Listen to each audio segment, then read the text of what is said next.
Good morning students, welcome to my YouTube channel Rashid Pai maths. तो start करेंगे आज का एक वीडियो। चाहे आप किसी भी गवर्नमेंट जॉब एग्जाम की तैयारी कर रहे हो, जैसे एसएससी, रेलवे, बैंकिंग, सभी में इस तरह के क्वेश्चन आपसे पूछे जाते हैं। तो क्वेश्चन स्टार्ट करते हैं। इसमें आपसे बोला है due to an increment of 16.66% in the price of banana, a person is able to buy 6 bananas less for ₹1। एक आदमी 1 रुपए में 6 बनाना कम खरीद पाता है। कब? जब उसके प्राइस में 16.66% का क्या हो गया? इंक्रीमेंट हो गया है। आगे आपसे क्वेश्चन में कहा है find how many bananas was a people able to buy for ₹1 initially. मतलब 1 रुपए में आदमी पहले कितने केले खरीदता था, ये आपको बताना है। ठीक है, तो यहां से हम देखेंगे कि हमने आपको बताया था कि एक्सपेंडिचर का एक फार्मूला होता है। एक्सपेंडिचर होता है प्राइस इंटू कंजप्शन। ठीक है, प्राइस इंटू कंजप्शन।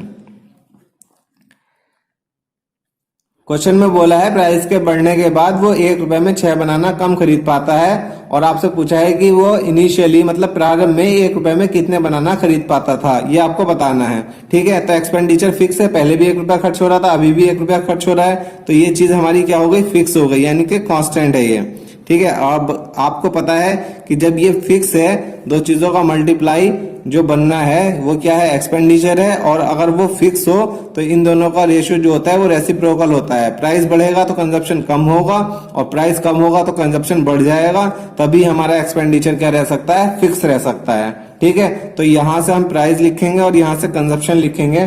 तो प्राइस क्या हुआ? 16.66% इंक्रीज हो गया है। और 16.66% का क्या मतलब होता है? 16.66% होता है 1/6 के इक्वल। ठीक है, और अगर आपको ये नहीं पता है कि परसेंटेज की वैल्यू फ्रैक्शन में कितने के इक्वल होती है और इसको किस तरीके से अगर आप निकाल सकते हैं, अगर आपको याद नहीं है तो आप हमारा परसेंटेज का बेसिक वीडियो 1 और बेसिक वीडियो 2 देख सकते हैं। वहां पर हमने सिर्फ आपको यही नहीं बताया है कि परसेंटेज की वैल्यू फ्रैक्शन में कितने के इक्वल होती है, बल्कि उसको याद करने का तरीका भी समझाया है और उसको निकालने का तरीका भी समझाया है, और कुछ इंपॉर्टेंट पॉइंट भी डिस्कस किए हैं, जिससे आपके लिए परसेंटेज ही नहीं बल्कि पूरा क्वांटिटेटिव एप्टीट्यूड इजी हो जाएगा। जब आपके लिए परसेंटेज इजी होगा तो क्वांटिटेटिव एप्टीट्यूड भी इजी हो जाएगा।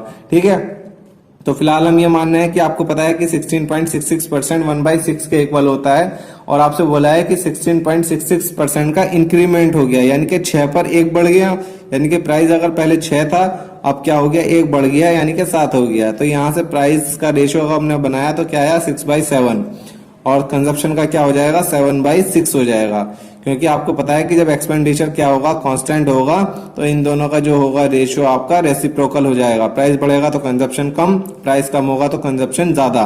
तो यहां से आप देख सकते हैं प्राइस क्या हो गया? 6 से 7 हो गया, तो कंजप्शन क्या हो जाएगा? 7 से 6 हो जाएगा। रेसिप्रोकल हो जाता है, जो ये होगा रेशियो उसका उल्टा हो जाएगा यहाँ पर।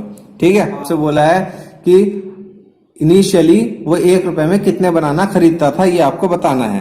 तो यहां से हम देखें कंजप्शन कितने यूनिट कम हो गया? 1 यूनिट कम हो गया है, यानी कि अब 1 कम मिल रहा है उसको। और क्वेश्चन में बोला है कि 6 बनाना कम मिल रहा है, तो इसका मतलब ये हुआ कि 1 यूनिट जो है 6 बनाना को रिप्रेजेंट कर रहा है। ठीक है, तो पहले वो कितने यूनिट खरीद पाता था? 7 यूनिट खरीद पाता था। तो 1 यूनिट अगर 6 है तो 7 यूनिट की वैल्यू कितनी हो जाएगी? 42 हो जाएगी। यही आपसे पूछा है कि वो इनिशियली कितने बनाना खरीदता था, तो वो 7 यूनिट खरीदता था, इसका मतलब वो 42 खरीदता था। ये आपका आंसर हो गया। अगर आपसे इसी क्वेश्चन में ये पूछ लिया जाता कि वो अब कितने खरीदता है, तो आप इसकी 6 की वैल्यू निकाल देते, तो कितने हो जाती? 6 की 1 की अगर 6 है तो 6 की कितनी हो जाती? 36 हो जाती। इसका मतलब अब वो 36 खरीद रहा है। ठीक है, तो मगर ये आंसर नहीं लिखा हमने यहाँ पर, क्योंकि आपसे ये नहीं पूछा कि फाइनल कितने खरीद रहा है, आपसे पूछा है कि इनिशियली कितने खरीदता था। तो हमने इसके सामने यहाँ पर आंसर लिख दिया कि वो पहले कितने खरीदता था? 42 बनानास खरीदता था।